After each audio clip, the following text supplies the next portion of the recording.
organising a crime circle which once a week attempted to solve some unsolved crimes. The biography is interesting, as much for what it conceals as the information that it discloses. It was an attempt from the commercial perspective, eminently sensible, to reinvent the author who had adopted the pseudonym of Anne Meredith. Her real name was Lucy Beatrice Malleson, 1899 to 1973, and her list of novels produced under two different names, J. Kilmeny Keith and Anthony Gilbert, already ran into double figures. She had also achieved enough success to merit election to membership of the Detection Club, which she later served as secretary.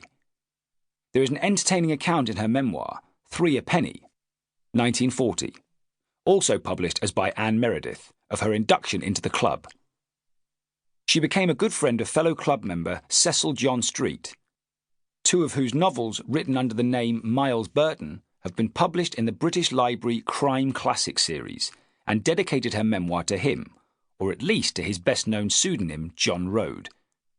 Detection Club members amused themselves by giving each other's names to characters in their mysteries, and Agatha Christie duly gave the name Anne Meredith to a woman in Cards on the Table, 1936, who has apparently committed murder and got away with it, only to be suspected of another crime.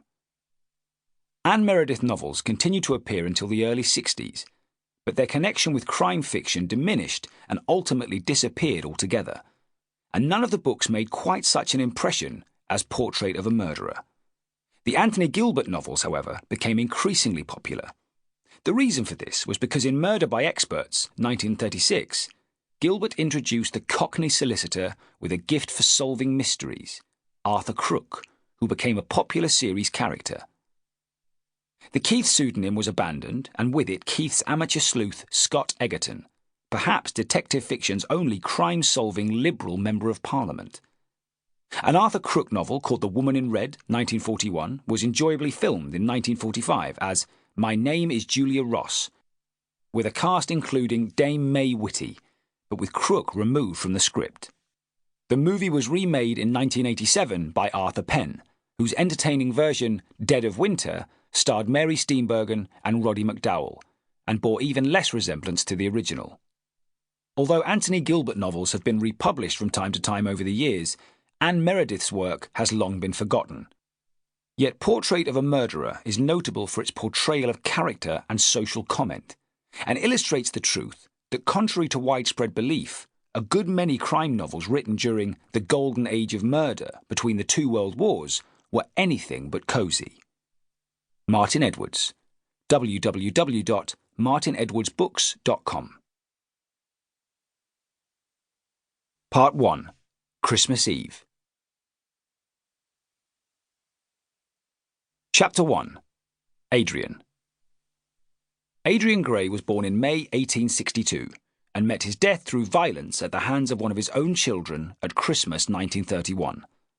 The crime was instantaneous and unpremeditated, and the murderer was left staring from the weapon on the table to the dead man in the shadow of the tapestry curtains, not apprehensive, not yet afraid, but incredulous and dumb.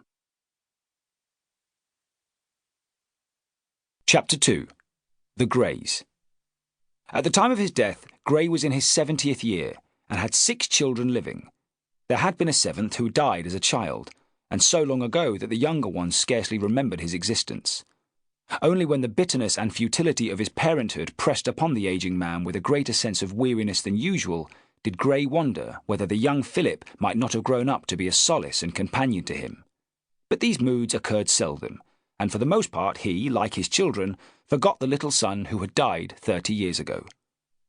It was his habit at Christmas time to invite all his relatives to spend the season at his lonely house at King's Poplars.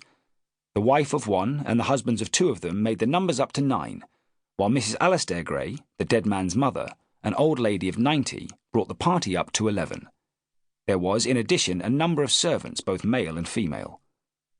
As was shown at the inquest, Gray was on good terms with none of his children, while more than one had good reason to wish him out of their path. His eldest son, Richard, was at this time a man of 42, ambitious, dogged, and fierce to achieve his objective, which was place and reputation. He was childless, a fact that greatly distressed and humiliated him, was well known in political life, and had a few years earlier